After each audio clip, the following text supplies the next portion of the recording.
지난주에 우리가 사무엘상 7장 앞부분 1절부터 6절까지의 말씀을 살펴보았습니다. 그러면서 트라우마를 회복시키시는 하나님의 은혜에 대해서 우리가 살펴보았습니다. 그 하나님의 은혜를 경험하기 위해서 우리가 가장 먼저 해야 될 것이 뭐라고 말씀을 드렸습니까? 우리가 하나님의 에베네셀의 하나님, 우리를 회복시키시는 하나님, 우리의 트라우마를 회복시키시는 그 하나님, 또 절망과 위기 가운데 있는 우리를 회복시키시고 우리를 보호하시는 하나님의 은혜를 경험하기 위해서 우리가 가장 먼저 해야 될 일은 하나님께 돌아가는 것입니다. 하나님께 돌아가는 것이 우리에게 가장 필요한 것이고요. 하나님께 돌아가기 위해서 사무엘은 세 가지를 요청했습니다. 백성들에게 이 세 가지를 요청했는데 몇 절이냐면 3절 말씀에 7장 3절 말씀을 보니까 첫 번째로 뭐 하라고요? 우상을 제거해라. 두 번째, 마음을 하나님께로만 향해라. 마지막으로 누구만 섬기라고요? 하나님만 섬기라 라고 그렇게 요청을 합니다. 하나님께 돌아가기 위해서 이 세 가지를 하고 우리 안에 있는 우상들을 제거하고 또 빼앗겼던 우리의 마음을, 세상에 빼앗겼던 우리의 마음을 다시 하나님께로 돌리고 오직 하나님만을 섬기는 자들이 되어라 라고 그렇게 부탁을 합니다. 저희의 삶 속에서도 마찬가지입니다. 정말 우리가 에베네셀의 하나님, 나를 도우시는 하나님을 경험하고 싶다면 우리의 삶 속에 패배와 좌절로 얼룩진 그러한 우리의 삶을 다시 한번 승리의 삶으로 회복시키기를 원하신다면 오늘 우리가 우리 안에 있는 우상들을 제거하고 또한 세상에 빼앗겼던 우리의 마음을 하나님께로 돌려드리고 하나님만을 섬기는 우리 성도님들이 되시기를 주님의 이름으로 축원드립니다. 네, 우리는 그래야 합니다. 우리가 하나님께로 돌아가야 합니다. 왜냐하면 여러분 진짜 문제는 사실 블레셋이 아니었어요. 이스라엘에게 있어서 진짜 문제는 블레셋이 아니었습니다. 그들이 하나님을 떠난 것이 문제였습니다. 그러기에 하나님은 이제 그들 가운데 이 세 가지를 행하고 하나님께 돌아오라고 말씀하십니다. 어쩌면 우리의 삶 속에서도 마찬가지입니다. 우리가 보기에 어려운 환경이 있고 위기가 있고 우리 안에 아픔이 있는데 그것들이 우리는 문제라고 생각할 수 있습니다. 그러나 하나님은 오늘 우리에게 말씀하십니다. 진짜 문제는 너희가 하나님을 떠난 것이라고. 그래서 하나님께 다시 돌아오라라고 지금 우리를 부르고 계십니다. 이제 하나님 앞으로 돌아가기를 소원합니다. 우리가 사는 이 시대는 어쩌면 이 시대, 사무엘이 활동했던 사사시대와 같이 내가 옳다라고 나만이 내 삶의 주인이 되어야 한다라고 하는 그런 시대에 우리가 살고 있습니다. 그러나 오늘 성경은 우리에게 말합니다. 너희가 주인이 될 수 없다고. 이제 오로지 너희의 왕은 한 분뿐이라고. 하나님 한 분이 너희의 왕이시며 예수 그리스도가 우리의 주인이시라고 강하게 우리에게 말씀해 주고 있습니다. 이제 하나님을 우리의 왕으로 모시고 또 예수 그리스도를 우리의 주로 모시고 하나님만을 섬기며 살아가는 우리의 삶이 되어서 하나님의 놀라운 능력을 경험하며 하나님의 주시는 그 은혜를 경험하며 살아가는 우리의 삶이 되기를 간절히 소원합니다. 근데 여러분, 이렇게 하나님 앞으로 돌아가면 우리는 무엇을 꿈꾸십니까? 핑크빛 인생을 꿈꾸지 않습니까? 이제 고난 끝, 이제 우리의 행복 시작이라고 우리는 생각을 합니다. 그러나 오늘 본문은 그렇게 말씀하지 않습니다. 오늘 본문을 보게 되면 그들 앞에 펼쳐진 것은 하나님 앞으로 돌아갔을 때 그들 앞에 펼쳐진 상황은 사단의 공격이었습니다. 우리가 하나님께로 돌아가겠다고 선포하고 삶을 변화시킬 때 사단의 공격이 옵니다. 그때 우리는 어떻게 해야 할까요? 이제 우리의 삶이 어떻게 되는 것일까요? 오늘 본문 7절 말씀을 보면 이렇게 되어 있습니다. 이스라엘 자손이 미스바에 모였다 함을 블레셋 사람들이 듣고 그들의 방백들이 이스라엘을 치러 올라온지라. 이스라엘 자손이 듣고 블레셋 사람을 두려워하여라고 되어 있습니다. 하나님 앞에 모여서 하나님을 예배하려고 모였는데 그 사단이 가만두지 않습니다. 그래? 이제 내가 거기 그들을 시험하고 그들을 공격해야 되겠다라고 하며 블레셋이 올라옵니다. 그러자 이스라엘 백성들이 이제 두려움 가운데 떨기 시작합니다. 그렇습니다. 우리의 삶 속에서도 우리는 회개하고 하나님 앞에 나아가면 문제가 없어질 것이라고 생각합니다. 그러나 성경은 반대로 말합니다. 사단은 우리가 죄 가운데 있을 때보다 하나님께로 돌아갈 때에 더욱더 우리를 공격한다라고 말하고 있습니다. 이렇게 이스라엘 백성들은 큰 두려움에 빠졌습니다. 왜냐하면 이제 그들이 예배하러 올라왔지, 그들이 전쟁하러 올라온 게 아니었어요. 전쟁 준비가 하나도 안 되어 있습니다. 그럼 그때 이스라엘 백성들이 두려움 가운데 들어갑니다. 전에는 두려움 가운데 들어갔을 때 이스라엘 백성들이 무기를 의지하고 세상 것들을 의지했습니다. 근데 오늘 본문을 보게 되면 이들이 이제 사무엘에게 요청하는 말씀 이야기가 나옵니다. 8절 말씀이에요. 이스라엘 자손이 사무엘에게 이르되 당신은 우리를 위하여 우리의 하나님 여호와께 쉬지 말고 부르짖어 우리를 블레셋 사람의 손에서 구원하게 하소서. 그들이 요청하는 게 뭐예요? 이제 세상을 의지하고 자기 방법을 의지하는 것이 아니라 그들이 이제 두려움 가운데 있지만 하나님께로 돌아간 이스라엘 백성은 누구에게 구원해달라고 요청을 하냐 하면 하나님께 나아가 구원해달라고 기도하라고, 기도해달라고 요청을 합니다. 이스라엘 백성들은 이제 더 이상 세상을 의지하지 않습니다. 사람을 의지하지 않습니다. 자신을 의지하지 않습니다. 우상을 의지하지 않습니다. 오히려 이제 하나님께 나아갑니다. 저와 여러분들 삶 속에 하나님을 잘 섬기는데 어려움이 오셨습니까? 또 하나님을 정말 잘 섬기고 기도하는데 환난과 근심과 걱정이 누르고 계십니까? 제가 오늘 예배를 드리는데 제 마음속에 걱정, 근심이 가득했어요. 왜일까요? 오늘 손님들도 많고 또 여기 오신 우리 하필이면 또 저희 그 이모님들이 저기 뒤에 앉아 계세요. 야, 이모들이 또 제 설교를 듣고 또 얼마나 또 평가를 하실까?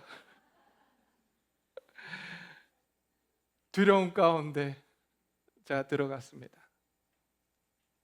여러분, 이렇게 두려움 가운데 들어갈 때가 있지 않습니까? 그러면 우리는 우리의 방법을 의지합니다. 내가 조금 더 팬시한 말로, 나의 능력으로 사람들을 설득하고 뭔가를 해보려고 노력을 합니다. 그러나 하나님께서 오늘 저에게 주셨던 말씀은 여기 이스라엘 백성들처럼 나에게 나와 부르짖으라라고 말씀하셨어요. 그래서 제가 찬양하는 가운데 계속해서 하나님 앞에 요청했습니다. 하나님, 오늘 이 자리에 오신 분들의 얼굴을 보니 근심과 걱정이 참으로 많은 것 같습니다. 육신이 아프고 여러 가지 자녀의 문제로 또 여러 가지 사업의 문제로 가정의 문제로 힘들어하고 어려워하는 이 성도님들의 얼굴들을 보니 참으로 너무 안타깝습니다. 하나님, 오늘 이 시간 성령님께서 역사해 주셔서 이 자리를 떠날 때에는 그 모든 근심과 걱정들이 해결되고 하나님이 주시는 평안과 안식 가운데 이 자리를 떠날 수 있도록 하나님 도와주십시오. 육신의 질병이 있는 분들은 하나님께서 붙들어 주셔서 그들의 병들이 고쳐지고 그들의 아픈 마음들, 그들의 근심 걱정들이 사라지게 해 주십시오.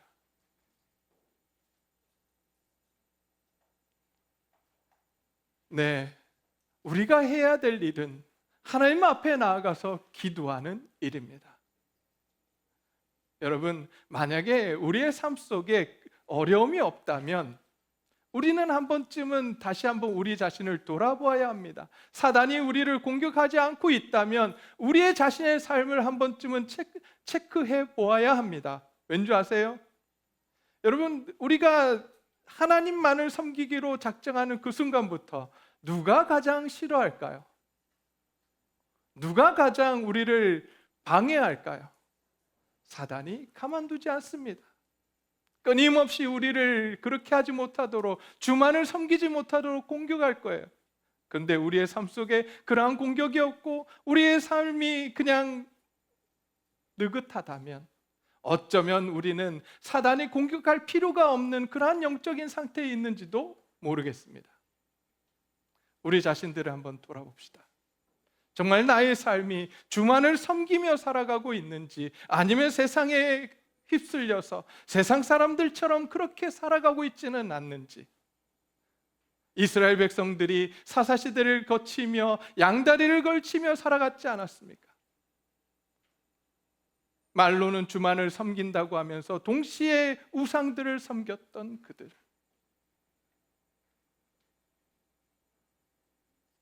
이제 정말 주님을 섬기기로 작정하고 하나님 앞에 나왔더니 사단이 공격합니다. 그때 백성들은 하나님 앞에 간청합니다. 하나님 도와주십시오. 우리를 구원해 주십시오. 그러자 사무엘이 하나님께 대표로 부르짖습니다. 9절 말씀입니다. 9절 함께 보시겠습니다. 사무엘이 젖 먹는 어린 양 하나를 가져다가 온전한 번제를 여호와께 드리고 이스라엘을 위하여 여호와께 부르짖으니라고 말씀하고 있습니다. 여러분, 얼마나 미련한 일입니까? 인간적인 눈으로 보면 미련하기 짝이 없는 행동입니다. 지금 전쟁이 일어나고 저 적군들이 쳐들어오는데 사무엘과 백성들이 하나님 앞에 나아가 제사를 드립니다. 예배를 드립니다. 그리고 기도합니다. 죽을지도 모르는 상황 가운데 그 기도의 자리에 나아가고 예배의 자리에 나아갑니다. 얼마나 어리석습니까? 여러분, 그런데 이 행동을 통해서 전쟁의 판도가 바뀝니다. 세상의 눈으로는 미련한 짓이에요. 그러나 전지전능하신 하나님의 눈에는 놀라운 하나님의 은혜를 받기 위한 자리였습니다. 이제 9절과 10절 말씀입니다. 9절과 10절 말씀을 보니 이렇게 되어 있습니다. 여호와께서 중간부터 9절 중반절부터 보겠습니다. 이스라엘을 위하여 여호와께 부르짖으니 여호와께서 응답하셨더라. 어떻게 하셨다고요? 누가요? 하나님께서 응답해 주셨어요. 언제요? 언제 그렇게 됐냐면 이스라엘을 위하여 여호와께 부르짖으니, 하나님 앞에 나아가서 기도했더니 하나님께서 어떻게 하셨더라? 응답하셨더라. 10절입니다. 사무엘이 번제를 드릴 때에 블레셋 사람이 이스라엘과 싸우려고 가까이 오매 그 나라의 여호와께서 블레셋 사람에게 큰 우레를 발하여 그들을 어지럽게 하시니 그들이 이스라엘 앞에 패한지라. 전쟁의 결과 어떻게 됐어요? 어떻게 됐죠? 이스라엘이 승리합니다. 하나님께서 직접 나서셨어요. 우리가 싸운 것이 아니라 하나님이 싸우셨어요. 우리의 삶 가운데 어려움이 있으십니까? 환난이 있으십니까? 그래서 너무나도 힘드십니까?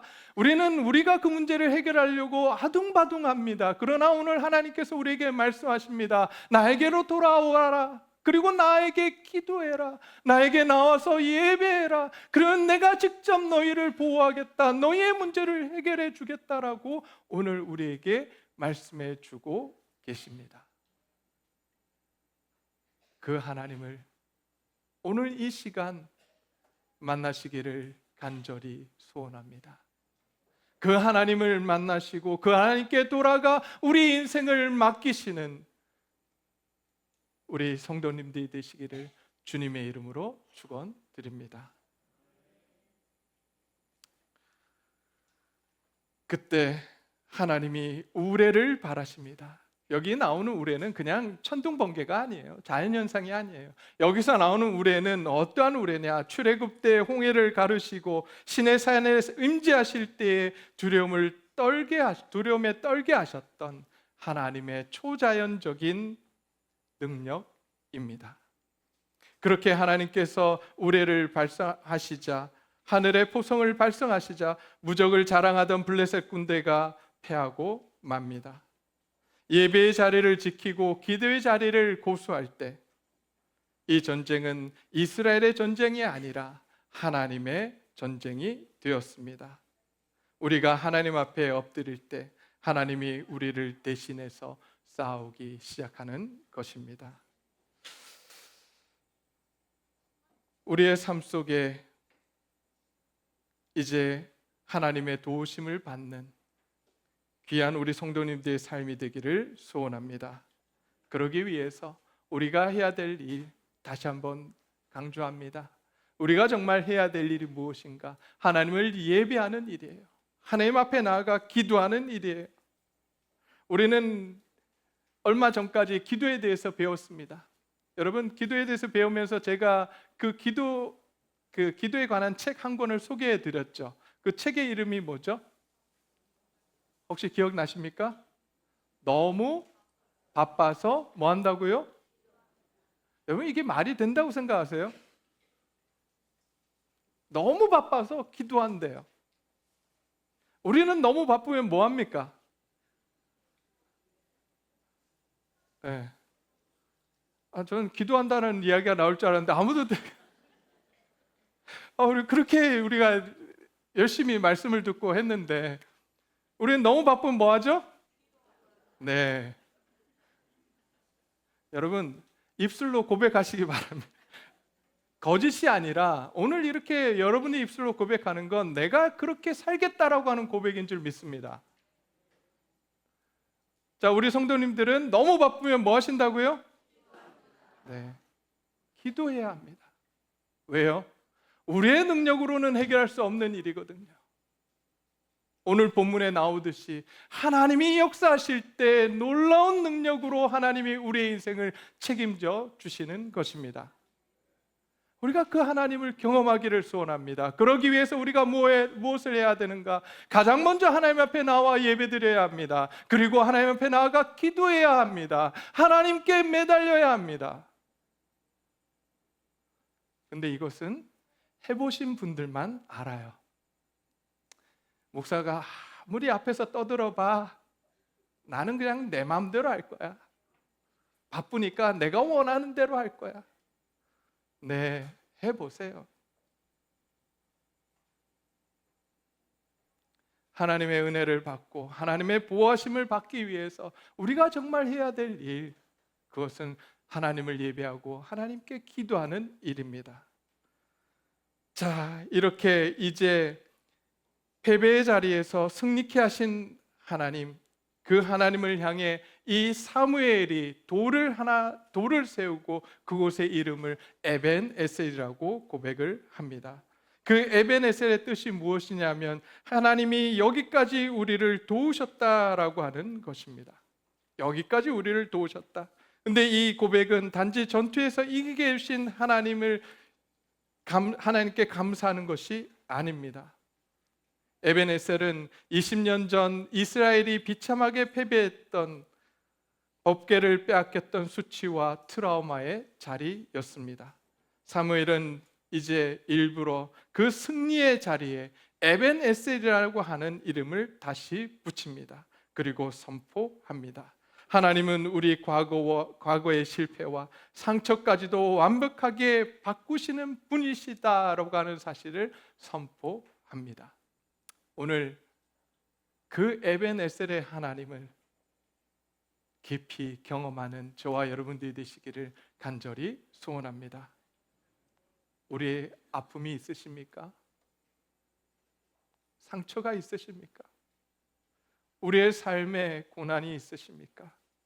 그렇다면 오늘 이 에벤에셀의 하나님, 그 하나님 앞에 우리가 고백하기를 소원합니다. 하나님, 에벤에셀의 하나님, 이스라엘 백성들에게 함께 하시고 그곳까지 도우셨던 하나님께서 오늘 나의 삶 가운데도 역사하여 주시옵소서. 나의 삶을 도와주십시오.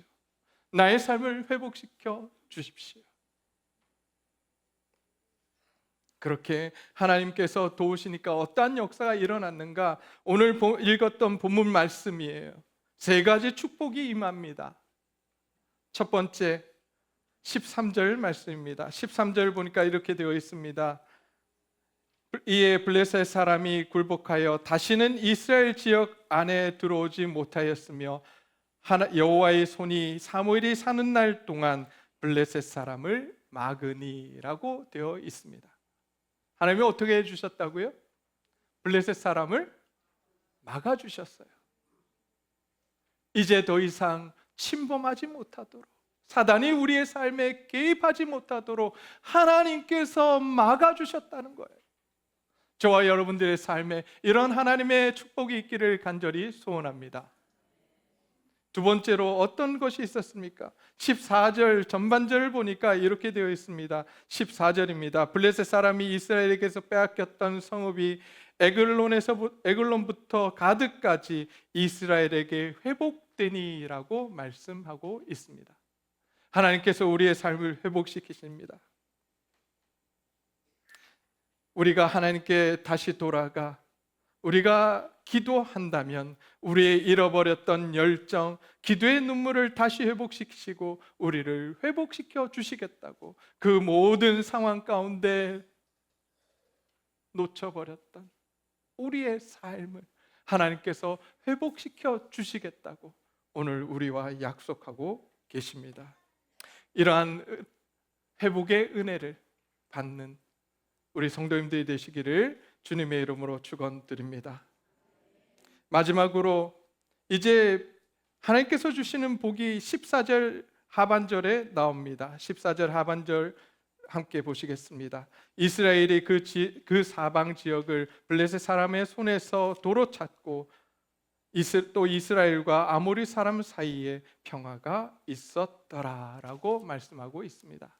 그곳에 평화가 있게 되었습니다. 하나님이 주시는 샬롬이 그곳에 임하게 된 것입니다. 외적인 적들뿐만 아니라 내부의 갈등까지 종식되는 진정한 하나님 나라의 평화가, 샬롬이 그곳에 임한 것입니다. 하나님께서 우리를 도우실 때 우리에게 어떤 복이 있는가? 하나님이 주시는 평안이 주어집니다. 요한복음 14장 27절을 보니까 예수님께서 제자들에게 말씀하실 때 이제 그들에게 이것을 주시겠다고 약속하십니다. 평안을 너희에게 끼치노니 곧 나의 평안을 너희에게 주노라. 내가 너희에게 주는 것은 세상이 주는 것과 같지 아니하니라. 너희는 마음에 근심하지도 말고 두려워하지도 말라라고 말씀하셨습니다. 예수님께서 제자들에게 평안을 주셨습니다. 그렇게 오늘 우리에게도 하나님은 평안을 주시기를 원하고 계십니다. 세상이 주는 평안이 아니라 정말 세상이 줄 수 없는 평안, 하나님이 주시는 그 샬롬을 받아 누리는 저와 여러분들이 되시기를 주님의 이름으로 축원드립니다. 과거의 범죄로 인해서 하나님이 떠났던 인생이, 하나님을 떠난 인생이 하나님께로 돌아가자 하나님을 의지하며 기도할 때 에베네셀의 인생으로 변하게 되는 모습을 우리는 오늘 살펴보았습니다. 오늘 우리의 삶에도 블레셋처럼 시시때때로 쳐들어와서 우리를 낚시케 하는 그러한 인생의 문제들이 있습니다. 지우고 싶은 실패의 자리, 오랫동안 우리를 얽매고 있는 영적인 문제들, 이제 우리가 하나님께로 돌아가 그 모든 문제들을 해결함 받는 귀한 우리 성도님들이 되시기를 간절히 소원합니다. 그러기 위해서 이제 마지막으로 앞에서 증거했던 말씀들을 정리하고자 합니다. 첫째, 우리는 미스바의 각성을 이루어야 합니다. 미스바의 각성이라고 하는 것은 앞에서 이야기했던 우상을 제거하고 하나님께로 마음을 돌리고 하나님만을 섬기는 일입니다. 이제 우리 안에 하나님보다 더 의지했던 것을 끊어냅시다. 그리고 하나님보다 더 사랑했던 것들을 내려놓읍시다. 그리고 이제 하나님만을 섬기겠노라고 고백하는 저와 여러분들이 되시기를 간절히 소원합니다. 둘째, 위기의 순간에 세상의 무기가 아닌 예배와 기도를 선택하겠다고 우리 고백하기를 소원합니다. 내가 문제를 해결하겠다고 내 방법대로 이리저리 다니는 것이 아니라 하나님 앞에 나아가 무릎 꿇고 하나님 앞에 나아가 예배하는 저와 여러분들의 삶이 되어서 하나님이 주시는 하나님의 놀라운 능력들, 하나님이 직접 싸우시는 모습들을 우리의 눈으로 확인하는 저와 여러분들이 되시기를 다시 한번 주님의 이름으로 당부드립니다. 마지막으로 지나온 은혜를 기억하며 미래를 향해 믿음의 고백을 선포하기를 소원합니다. 사무엘이 세운 에벤에셀은 여기까지 도우셨다는 고백이었습니다. 그런데 이 말이 역설적으로 앞으로도 도우실 거라고 하는 그러한 미래를 향한 믿음의 선언입니다.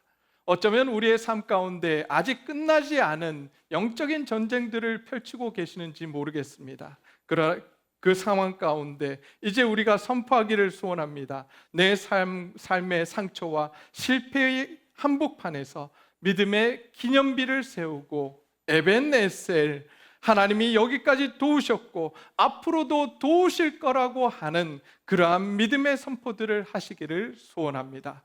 그때 하나님께서 우리의 삶을 다시 한번 회복시켜 주실 줄 믿습니다. 우리는 이제 65주년이라고 하는 에벤에셀의 돌을 오늘 이 시간 이 자리에 세우기를 소원합니다. 지나온 65년은 하나님의 은혜였습니다. 모든 것이 감사였습니다. 이제 앞으로 다가올 70년, 100년의 미래도 하나님께서 친히 이끄실 거라고 하는 강력한 믿음의 선언을, 믿음의 선포를 오늘 이 시간 우리가 함께 하기를 소원합니다. 그러기 위해서 다시 한번 믿음의 회개, 미스바의 회개와 온전한 예배로 다시 우리가 일어나기를 소원합니다. 그래서 우리 교회가 이 땅에, 이 부산에, 아니 나아가 열방을 향해 하나님이 우리와 함께 하시고 여기까지 우리를 도우셨고 앞으로도 도우실 것이라고 하는 믿음의 증거들을 하는 하나님의 귀한 성도들이, 하나님의 백성들이 되시기를 주님의 이름으로 축원드립니다.